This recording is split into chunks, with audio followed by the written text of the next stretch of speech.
Zakir Hossain Sheikh official এবং news নির্ভীকের পক্ষ থেকে সকলকে শ্রদ্ধা, শুভেচ্ছা, অভিনন্দন এবং ভালোবাসা জানিয়ে আমাদের চ্যানেলে সবাইকে স্বাগত জানাচ্ছি। আজ 11ই জানুয়ারি শনিবার ঝটপট 10টা খবর নিয়ে উপস্থিত আমি জাকির হোসেন শেখ। আজ প্রথমেই রাজ্যের খবরে থাকছে, আজ 11ই জানুয়ারি শনিবার শীতের একেবারে তুখোর পারফরম্যান্স। আজ মরশুমের শীতলতম দিনও বলা যায়। আজ কলকাতার তাপমাত্রা কত জানেন? জেনে নিন বিস্তারিত। নিউজ নির্ভীকের ঝটপট 10টা খবরের প্রথম এই খবর ছাড়াও প্রথমে আঞ্চলিক খবর, তারপর জাতীয় খবর এবং সবশেষে আন্তর্জাতিক খবর মিলিয়ে আরও গুরুত্বপূর্ণ যে খবরগুলো থাকছে সেগুলো হলো, শুক্রবার সন্ধ্যায় প্রাক্তন সাংসদ তথা চিকিৎসক নেতা শান্তনু সেনকে তৃণমূল থেকে সাসপেন্ড করার পরেই তার কাউন্সিলর স্ত্রী কাকলির সঙ্গেও দূরত্ব বজায় রাখার কৌশল নিয়েছে তৃণমূল কংগ্রেস। বিষাক্ত স্যালাইনে মৃত্যু প্রসূতির মেদিনীপুর মেডিকেলে স্বাস্থ্য দপ্তরের তদন্তকারীরা যেতেই চিকিৎসা পরিকাঠামোয় গাফিলতির অভিযোগ তুলে বিক্ষোভ। খড়গপুর শহরে সিপিআইএমের 25তম পশ্চিম মেদিনীপুর জেলা সম্মেলন উপলক্ষে মিছিলের সূচনায় বর্ষিয়ান সিপিআইএম নেতা তথা বামফ্রন্ট চেয়ারম্যান বিমান বসু বলেছেন, বিভাজনের বিরুদ্ধে মানুষকে এক করতে হবে। জাল নথি তৈরি চক্রের আরও একজনকে গ্রেপ্তার করেছে বারাসাত থানার পুলিশ জানিয়েছে ধৃতের নাম দিবাকর বিশ্বাস। কংগ্রেস আমলে আঁটোসাঁটো তদন্ত, মজবুত তথ্য প্রমাণ এবং উপযুক্ত সাক্ষ্য সত্ত্বেও একে একে জামিন পেয়ে গেল গৌরী লঙ্কেশ খুনের অভিযুক্তরা। গৌরী লঙ্কেশ খুনে শেষ অভিযুক্ত জামিন পেয়ে গেল। জম্মু কাশ্মীরের প্রাক্তন মুখ্যমন্ত্রী মেহবুবা মুফতি বলেছেন, প্রকৃতির অভিশাপেই লস অ্যাঞ্জেলেস ধ্বংসস্তূপ। এবার গাজার যন্ত্রণা বুঝতে পারবে ওরা। ভারতীয় মৌসুম ভবনের অনুষ্ঠানে আমন্ত্রণ পেয়েও আসছে না বাংলাদেশের মোহাম্মদ ইউনূসের অন্তর্বর্তী সরকারের কোনো প্রতিনিধি। যুদ্ধবিরতি এবং বন্দি বিনিময় চুক্তির প্রথম ধাপ বাস্তবায়ন হয়ে গেলে চলমান সহিংসতা বন্ধ করতে রাজি হয়েছেন ইসরায়েলি প্রধানমন্ত্রী বেঞ্জামিন নেতানিয়াহু। ফিলিস্তিনি প্রতিরোধ আন্দোলন হামাসের কয়েকটা সূত্র আল আরাবিয়াকে এই তথ্য নিশ্চিত করেছে। যুক্তরাজ্য অর্থাৎ ব্রিটেন সরকারের কর্মকর্তারা মন্ত্রী টিউলিপ সিদ্দিকের পদে সম্ভাব্য বিকল্প কয়েকজনের নাম বাছাই করেছেন বলে খবর বেরিয়েছে। সব মিলিয়ে নিউজ নির্ভীকের ঝটপট 10টা খবরের আজকের পর্বে দেখে নিন এমনই সব গুরুত্বপূর্ণ কম বেশি 10টা খবর। আজ 11ই জানুয়ারি শনিবার শীতের একেবারে তুখোর পারফরম্যান্স। আজ মরশুমের শীতলতম দিনও বলা যায়। আজ কলকাতার তাপমাত্রা কত জানেন? এদিন সকালে কলকাতার সর্বনিম্ন তাপমাত্রা ছিল 12.3 ডিগ্রি সেলসিয়াস, যা স্বাভাবিকের থেকে 1.5 ডিগ্রি কম। গত বছর 18ই ডিসেম্বর কলকাতার তাপমাত্রা নেমেছিল 12.8 ডিগ্রি সেলসিয়াসে। সেই রেকর্ড ভাঙল জানুয়ারির আজকের শীত। কিন্তু লেপ কম্বল মুড়ি দিয়ে এই শীত সুখ খুব বেশি দিন ভোগ করা যাবে না। রবিবার পার হলেই ছন্দ হারাবে শীত। নেপথ্যে পশ্চিমী ঝঞ্ঝা। পৌষ সংক্রান্তিতে কনকনে ঠান্ডার পথে বাধা হতে পারে উত্তর পশ্চিম ভারতে হাজির হওয়া ঝঞ্ঝা। কলকাতা সহ দক্ষিণবঙ্গের জেলাগুলোর তাপমাত্রা বাড়তে পারে। চলতি বছর শীত অধিকাংশ সময় রান আউট হয়ে গিয়েছে পশ্চিমী ঝঞ্ঝার কাছে। সেভাবে কনকনে ঠান্ডা অনুভব করেনি রাজ্যবাসী। অধিকাংশ সময়ই পশ্চিমী ঝঞ্ঝা পথ আটকেছে উত্তরে হাওয়ার ফলে এই ক্ষণিকের পাওয়া শীত চেটেপুটে উপভোগ করছেন সাধারণ মানুষ। আলিপুর আবহাওয়া দপ্তর সূত্রে খবর, রবিবার থেকে মঙ্গলবারের মধ্যে দিন এবং রাতের তাপমাত্রা 2 থেকে 3 ডিগ্রি সেলসিয়াস পর্যন্ত বাড়তে পারে। পৌষ সংক্রান্তিতে জাঁকিয়ে শীত পড়ার সম্ভাবনা কম। স্বাভাবিকভাবেই সাধারণ মানুষের মনে প্রশ্ন, শীতের কি কামব্যাক হবে নাকি মরশুমের মতো শীত ফুরিয়ে গেল? এখনই এই বিষয়ে নিশ্চিত করে কোনো মন্তব্য করতে পারছেন না আবহাওয়াবিদরা। তবে প্রশান্ত মহাসাগরের উপরিতলের তাপমাত্রা স্বাভাবিকের চেয়ে কমেছে, অর্থাৎ লা নিনা পরিস্থিতি তৈরি হয়েছে। আর সেই কারণে ফেব্রুয়ারি মাসেও বহাল থাকবে ঠান্ডা, আশাবাদী অন্তত আবহাওয়াবিদরা। শুক্রবার সন্ধ্যায় প্রাক্তন সাংসদ তথা চিকিৎসক নেতা শান্তনু সেনকে তৃণমূল থেকে সাসপেন্ড করার পরেই তার কাউন্সিলর স্ত্রী কাকলির সঙ্গেও দূরত্ব বজায় রাখার কৌশল নিয়েছে তৃণমূল কংগ্রেস। তৃণমূলের একটা সূত্রের খবর, এখনই সাসপেনশন নয়। আপাতত শান্তনুর স্ত্রী, যিনি নিজেও পেশায় চিকিৎসক, কাকলির সঙ্গে নিরাপদ দূরত্ব রাখার সিদ্ধান্ত হয়েছে কলকাতা পুরসভার কাউন্সিলরদের অন্দরমহলে। শুক্রবার শান্তনুর সাসপেনশন এবং তার পরবর্তী পদক্ষেপ সম্পর্কে জানতে চাওয়ায় কাকলি বলেছেন, আমি মমতা বন্দ্যোপাধ্যায়কে দেখে দল করি, তার দেওয়া টিকিটেই কাউন্সিলর হয়েছি, তাই আমাকে দলের নির্দেশ মেনেই চলতে হবে। যদিও একই সঙ্গে তিনি বলেছেন, তবে আমি আমার স্বামীর পাশে ছিলাম, আছি এবং থাকব। তার সঙ্গে থাকা মানে তো আর দলের বিরোধিতা করা নয়। আমার স্বামী সাসপেন্ড হয়েছেন, কিন্তু আমি তো দলেই রয়েছি, তাই দলের কাজ করে যাব। কাকলি জানাচ্ছেন, শান্তনুর সাসপেনশনের পর দলের কোনো স্তরের কোনো নেতাই তার সঙ্গে যোগাযোগ করেননি। সঙ্গে জানিয়েছেন, 6 মাস কেটে গেলেও তাকে কাউন্সিলরদের হোয়াটসঅ্যাপ গ্রুপে ফেরাতে কেউ উদ্যোগী হননি। বিষাক্ত স্যালাইনে মৃত্যু প্রসূতির। মেদিনীপুর মেডিকেলে স্বাস্থ্য দপ্তরের তদন্তকারীরা যেতেই চিকিৎসা পরিকাঠামোয় গাফিলতির অভিযোগ তুলে বিক্ষোভ। স্যালাইনের বিষক্রিয়ায় মৃত্যু হয়েছে প্রসূতির, হাসপাতালে চিকিৎসাধীন আরও 4। এই পরিস্থিতিতে মেদিনীপুর মেডিকেল কলেজে পৌঁছে যায় স্বাস্থ্য ভবনের 13 সদস্যের প্রতিনিধি দল। গোটা পরিস্থিতি নিয়ে হাসপাতালের ভিতরে বৈঠক করেন তারা, আর বাইরে তখন বিক্ষোভ দেখায় একের পর এক রাজনৈতিক দল এবং তাদের ছাত্র সংগঠন। চিকিৎসা পরিকাঠামোয় গাফিলতির অভিযোগ তুলে বিক্ষোভ দেখায় তারা। মেদিনীপুর মেডিকেল কলেজ হাসপাতালে প্রসূতি মৃত্যুতে একের পর এক মারাত্মক অভিযোগ উঠেছে। মেয়াদ উত্তীর্ণ নিম্নমানের সেলাইন এবং ওষুধপত্র ব্যবহার করা হয়েছে রোগীদের। সেলাইনের বোতলে ছত্রাকও মজুদ ছিল বলে অভিযোগ সামনে এসেছে। বিষয়টা নিয়ে বৃহস্পতিবারই হাসপাতাল সুপারকে লিখিতভাবে জানিয়ে ব্যবস্থা নেওয়ার আবেদন করা হয়েছিল। তার মধ্যেই শুক্রবার সকালে মারা যান মামনি রুইদাস, 20 বছর বয়সের এক প্রসূতি। অসুস্থ হয়েছেন আরও 4 জন, তাদের মধ্যে 2 জনের অবস্থা আশঙ্কাজনক ছিল। এদিন সকালে তাদের মধ্যে একজনের স্বাস্থ্যের উন্নতি হয়েছে। খড়গপুর শহরে সিপিআইএমের 25তম পশ্চিম মেদিনীপুর জেলা সম্মেলন উপলক্ষে মিছিলের সূচনায় বর্ষিয়ান সিপিআইএম নেতা তথা বামফ্রন্ট চেয়ারম্যান বিমান বসু বলেছেন, বিভাজনের বিরুদ্ধে মানুষকে এক করতে হবে। বিমান বসু বলেছেন, আপামর জনগণের বিষয়ে দক্ষিণপন্থীরা যেভাবে মানুষের অধিকার কেড়ে নিচ্ছে সেই বিষয় আলোচনা করতে হবে সম্মেলনে। শ্রমিক কৃষকরা আজ ঐক্যবদ্ধ হচ্ছে, আর ঐক্য ভাঙতে সাম্প্রদায়িকতার বিষ ছড়ানো হচ্ছে। জাত ধর্মের বিরুদ্ধে মানুষকে ভাগ করা হচ্ছে। সাম্প্রদায়িকতার বিরুদ্ধে লড়াইয়ের জন্য যেমন মানুষকে ঐক্যবদ্ধ করতে হবে, তেমনভাবেই দক্ষিণপন্থার বিরুদ্ধে যারা, সাম্প্রদায়িকতার বিরুদ্ধে যারা, তাদের ঐক্যবদ্ধ করতে হবে। পশ্চিম মেদিনীপুরে একথা বলেছেন বর্ষিয়ান সিপিআইএম নেতা বামফ্রন্ট চেয়ারম্যান বিমান বসু। জাল নথি তৈরি চক্রের আরও একজনকে গ্রেপ্তার করেছে বারাসাত থানার পুলিশ। পুলিশ জানিয়েছে, ধৃতের নাম দিবাকর বিশ্বাস। এই চক্রে ধৃত সমীর দাসকে জেরা করেই দিবাকরের নাম জানতে পারে পুলিশ। এরপরেই বৃহস্পতিবার রাতে অভিযান চালিয়ে খড়দহের রহড়া থেকে দিবাকরকে গ্রেপ্তার করে পুলিশ। এই নিয়ে জাল নথি তৈরি চক্রের 4 জনকে গ্রেপ্তার করল পুলিশ।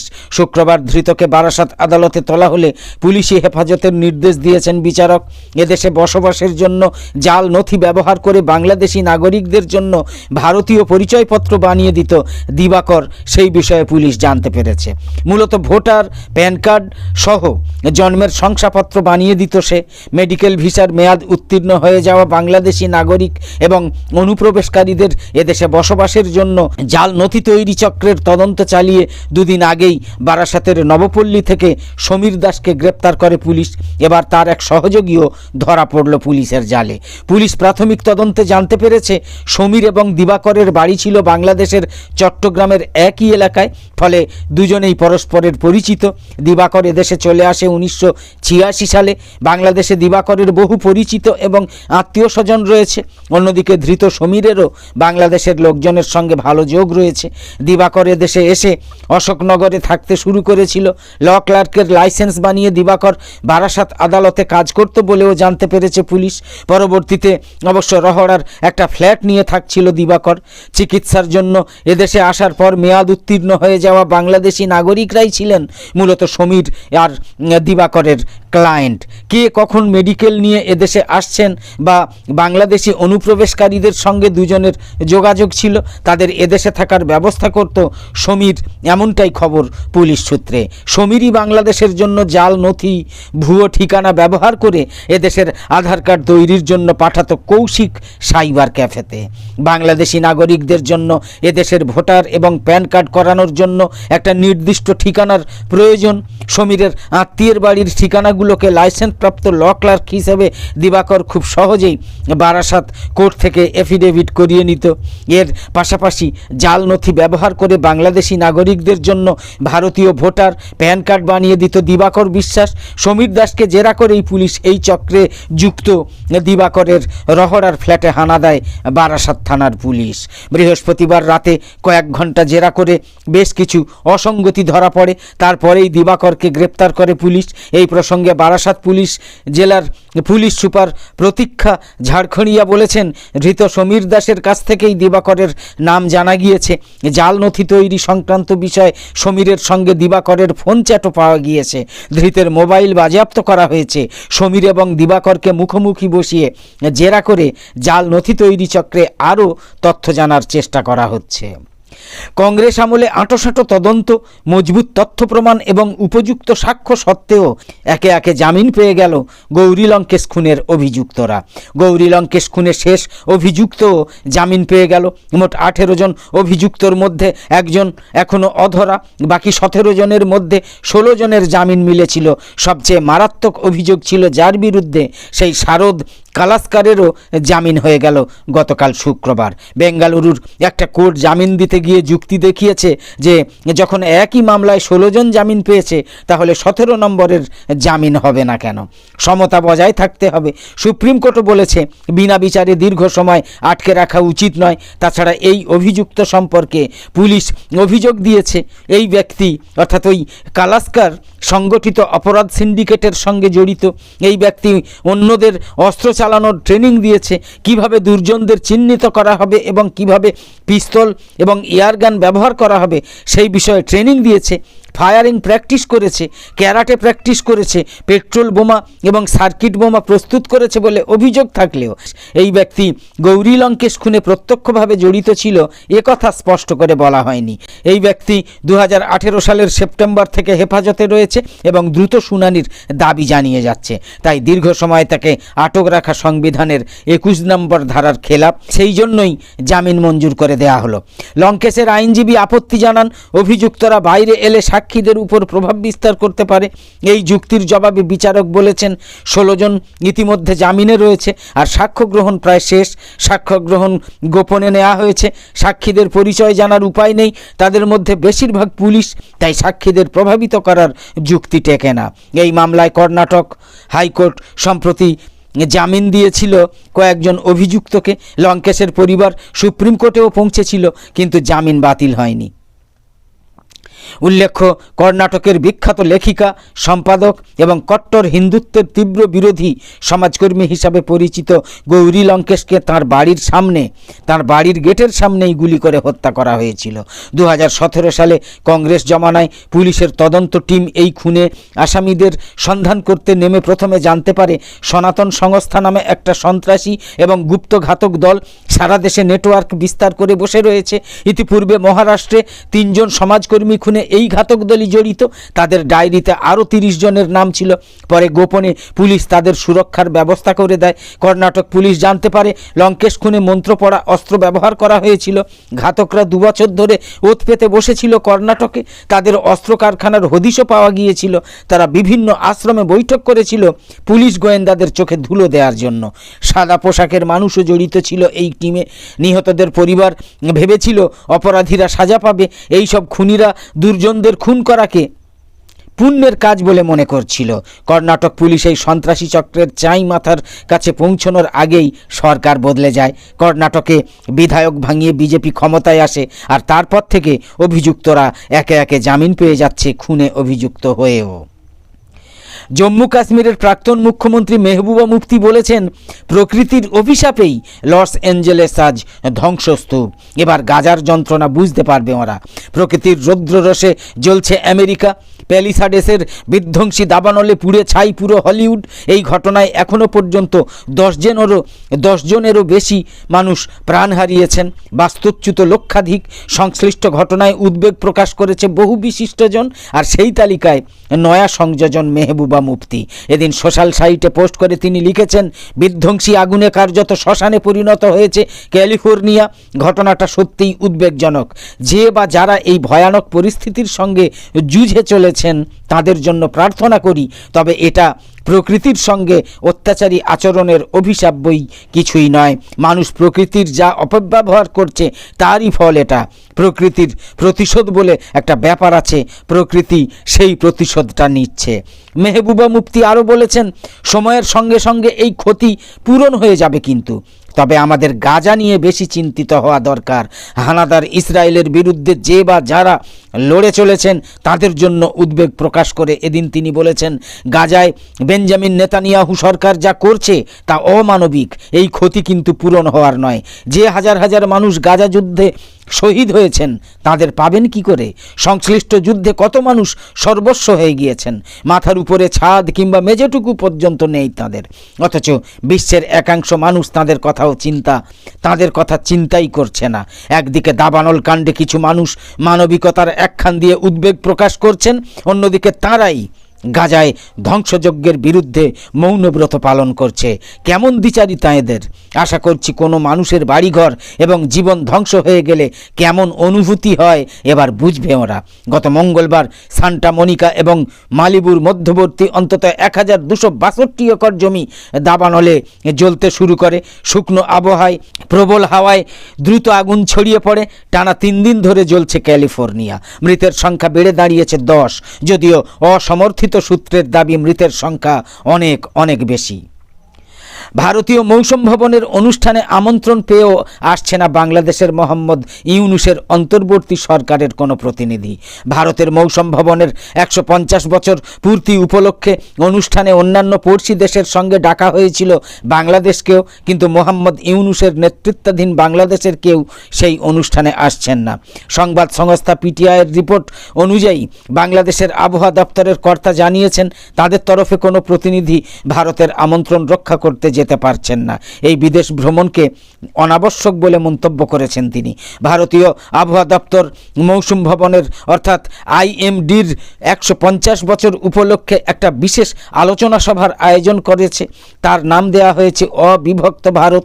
আবহাওয়া দপ্তরের এক কর্তা এই প্রসঙ্গে বলেছেন, আমরা চাই একদা অবিভক্ত ভারতের অংশ সমস্ত দেশের প্রতিনিধি 150 বছর উদযাপনে যোগ দিন। পাকিস্তান ইতিমধ্যে ভারতের ডাকে সাড়া দিয়েছে। আলোচনা সভায় তাদের প্রতিনিধি উপস্থিত থাকবেন বলে জানিয়েছে ইসলামাবাদ। তবে বাংলাদেশ জানিয়ে দিয়েছে তারা আসছে না। সাম্প্রতিক ঘটনা প্রবাহ এবং ভারতের সঙ্গে বাংলাদেশের পারস্পরিক সম্পর্কের প্রেক্ষিতে যা তাৎপর্যপূর্ণ বলেই মনে করা হচ্ছে। যুদ্ধবিরতি এবং বন্দি বিনিময় চুক্তির প্রথম ধাপ বাস্তবায়ন হয়ে গেলে চলমান সহিংসতা বন্ধ করতে রাজি হয়েছেন ইসরায়েলি প্রধানমন্ত্রী বেঞ্জামিন নেতানিয়াহু। ফিলিস্তিনি প্রতিরোধ আন্দোলন হামাসের কয়েকটা সূত্র আল আরাবিয়াকে এই তথ্য নিশ্চিত করেছে।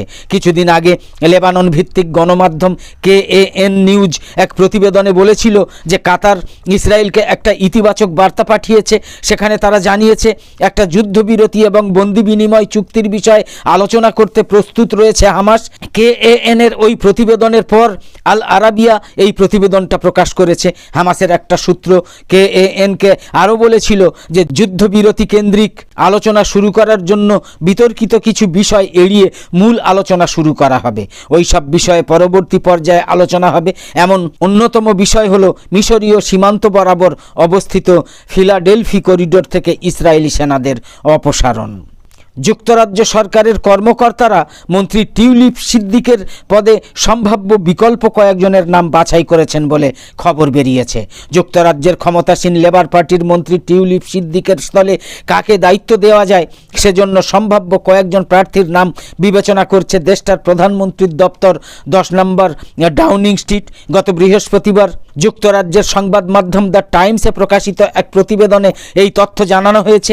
বাংলাদেশের ক্ষমতাচ্যুত শেখ হাসিনা হাসিনার বোন শেখ রেহানার মেয়ে টিউলিপ সিদ্দিক হাসিনার সরকারের সঙ্গে সম্পর্কের জেরে তিনি যদি পদত্যাগ করতে বাধ্য হন, সেক্ষেত্রে তার পদে কাকে দায়িত্ব দেওয়া যায় এজন্য সম্ভাব্য প্রার্থীদের নাম বিবেচনা করছেন যুক্তরাজ্যের প্রধানমন্ত্রী স্যার কিয়ার স্টারমারের জ্যেষ্ঠ সহযোগীরা।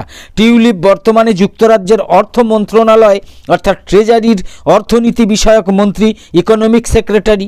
মন্ত্রী হিসাবে দেশটার আর্থিক খাতের অপরাধ দুর্নীতি বন্ধের দায়িত্ব রয়েছে তার। তিনি বাংলাদেশের ক্ষমতাচ্যুত প্রধানমন্ত্রী শেখ হাসিনার বোন শেখ রেহানার মেয়ে। যুক্তরাজ্য সরকারের কর্মকর্তারা গত সপ্তাহান্তে টিউলিপের পদে সম্ভাব্য বিকল্প কয়েকজনের নাম বাছাই করেছেন বলে জানা গিয়েছে। এরপর এক প্রকাশ্য ঘোষণায় বলা হয়, টিউলিপ তার বিরুদ্ধে ওঠা অভিযোগ তদন্ত করতে গত সোমবার যুক্তরাজ্যের প্রধানমন্ত্রীর নীতিনৈতিকতা সম্পর্কিত কর্তৃপক্ষের প্রতি আহ্বান জানিয়েছেন। এর আগে যুক্তরাজ্যের প্রধানমন্ত্রী স্টারমার বলেছিলেন টিউলিপের ওপর তার আস্থা রয়েছে, কিন্তু পরবর্তীতে পরিস্থিতি ঘুরে গিয়েছে।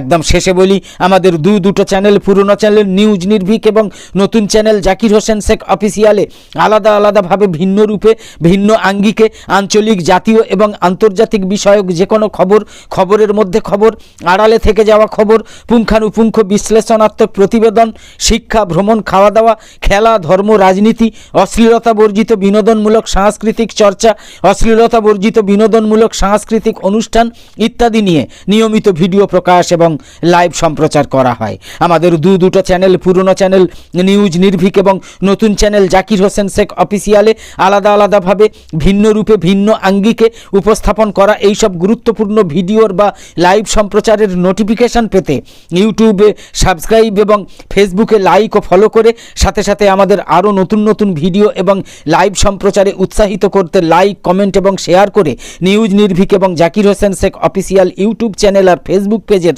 সঙ্গে থাকুন। তো আপাতত শেষ করছি, পরের পর্বে আবার দেখা হবে। আশা করি সকলে খুব ভালো ও সুস্থ আছেন, আর কামনা করি সকলে খুব ভালো এবং সুস্থ থাকুন। ধন্যবাদ।